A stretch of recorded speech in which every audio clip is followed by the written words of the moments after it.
Good afternoon, I'm Noreen. We are going to talk about the factors to consider in determining the extent of delegation necessary in a specific organization. First, we have the cost. Should ascertain if any saving in terms of time, manpower, and money is possible by delegating work to subordinates. He or she should also consider the losses the organization may incur if the task is badly performed. Secondly, we have the competency. A supervisor should carefully assess the competency and experience of the subordinates while delegating the work. This is the extent of delegation should depend on the capability of the subordinates.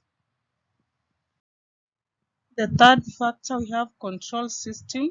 A supervisor should ascertain whether the organization has a proper system of evaluating the gains achieved as a result of delegation of work. The right number of staff should be engaged to ensure that the organization operates effectively. The staff should cut across all the major departments in catering establishments as the organizational structure in operation. Then we are going to talk about the factors which determine the number of staff required for any catering establishment. The first factor, we have style of service.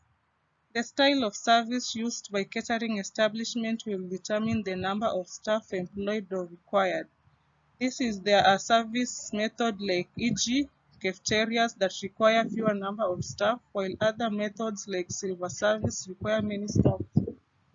The former style of service requires the customer to do most of the service himself, while the later service, individual attention therefore may more staffs are required. Then the second factor, we have the type of clientele. Service is done in many establishments, both welfare and commercial. Equally, the customers patronizing such establishments do have different needs, and it is about out of these needs that the number of staff will be arrived at. Some clients require a high level of contact, while others don't. Thirdly, we have the type and nature of establishments.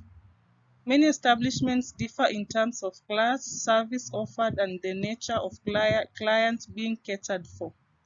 High-class establishments have a variety of services, therefore more staff, and vice versa. We get that many establishments have a variety of services. Those are the big establishments which have a variety of services being offered. Then the fourth factor, we have organizational structure. Provisions made in the organizational structure of different organizations will also determine the number of staff required.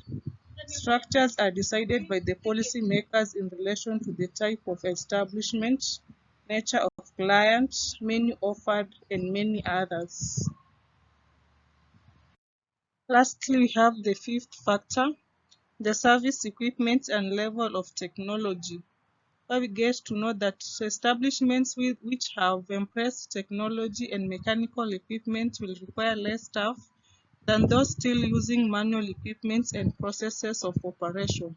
In this case, for instance, we get to know that those establishments which have embraced technology, use of technology, and mechanical use of equipment require less staff, in that the use of the integration of technology has taken over many positions compared to the establishments that are using manual equipment and processes of operation.